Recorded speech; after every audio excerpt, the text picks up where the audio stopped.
আসসালামু আলাইকুম। এখন আছি জাপানের তোত্তরি একটা জায়গা, জাপানের একদম এক সাইডে। তো এই জায়গায় হচ্ছে একটা মিউজিয়াম আসছি। মিউজিয়ামের নাম হচ্ছে স্যান্ট মিউজিয়াম, মানে বাংলায় বলতে গেলে বালির মিউজিয়াম। এই আশেপাশে যত অবয়ব দেখতে পাচ্ছেন এই মানুষের আকৃতির, এই সবগুলো একদম শুধু বালু দিয়ে তৈরি করা। একসাথে বালু একদম করে ওইটাকে কেটে কেটে এরকম সুন্দর আকৃতি দেওয়া হয়েছে। শুধু এখানে পুরো দূরে যা আছে সব হচ্ছে বালুর আকৃতি দেওয়া। দেখাও,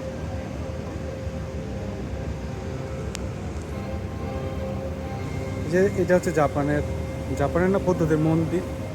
মন্দির না, আসলে বৌদ্ধরা যে পূজা করে যেই কি বলে এটাকে, ওই মূর্তিটা। আর বিভিন্ন জায়গায় বিভিন্ন সময়ের থিমের অনুসারে এই অবয়বগুলো তৈরি করা। এই যে এখানে একদম মানুষের যেই আকৃতি, মানে এটা এমনভাবে তৈরি করা, আপনি যদি এখানে হাত দেন তাহলে এটা নষ্ট হয়ে যাবে। এরকম মানে এরকম না যে সিমেন্টের মতো করে দেওয়া একদম শক্ত, এরকম না। যে এখানে হচ্ছে জাপানের যে ওয়ারিয়র অথবা লেখা আছে এই তাদের অবয়ব। অত্যন্ত সুন্দরের জায়গা।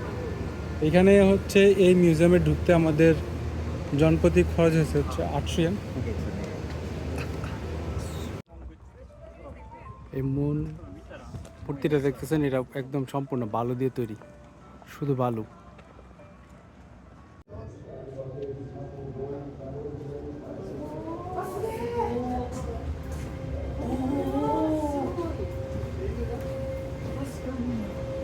ওরে, একদম পুরাটা একদম বালু দিয়ে তৈরি।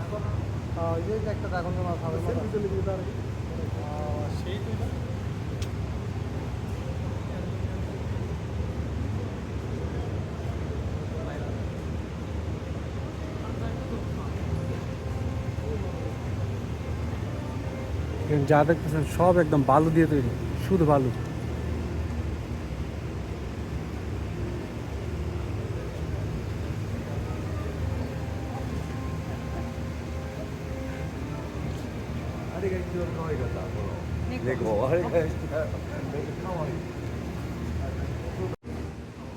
যেখানে দেখেন বালু দিয়ে একদম কি সুন্দর ঘোড়ার আকৃতি, মানে যুদ্ধের সময় যেই জাপানের যোদ্ধারা যেভাবে মানে যুদ্ধ করছে ওই ক্যাপচারটা এখানে দেওয়া।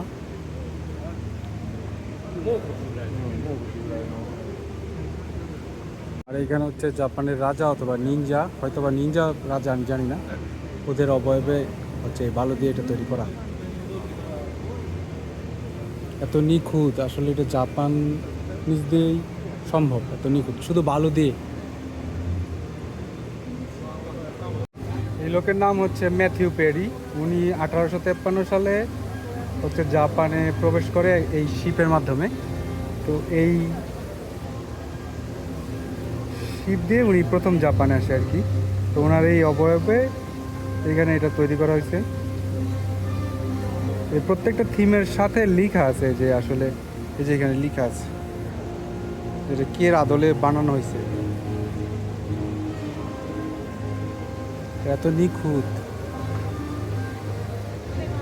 শুধু বালু দিয়ে এইভাবে তৈরি করা যায় যে এটা মানে কল্পনার বাইরে। এই দেখেন, এই যে এটা একদম বালু দিয়ে বানাইছে। হাতের রেখাগুলা দেখেন, কাঠি দিয়ে আঁকছে যে বোঝাই যায়।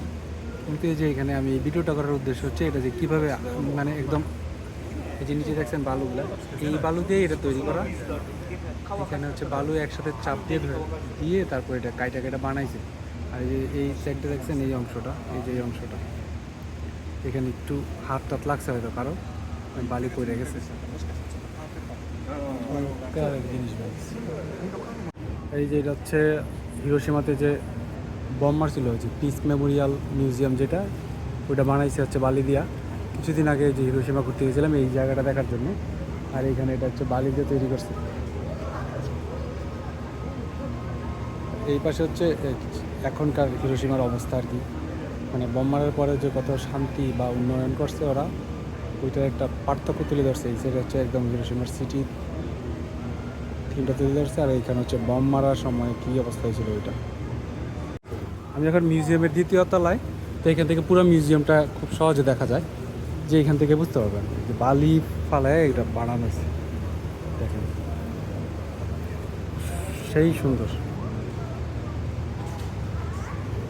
আমি এর আগেও তত্তরিতে আসছিলাম কিন্তু এখানে আসিনি, এটার খবর তখন জানতাম না, একদম এখান থেকে ঘুরে গেছি এটার গেট থেকে, কিন্তু এটা যে এখানে বা এটা যে এত সুন্দর জানতাম না। গত বছর আসছিলাম এপ্রিলের দিকে, কিন্তু এই জায়গায় এই মিউজিয়ামটাতে আসা হয়নি। এই সবগুলো একদম শুধু বালি দিয়ে তৈরি করা।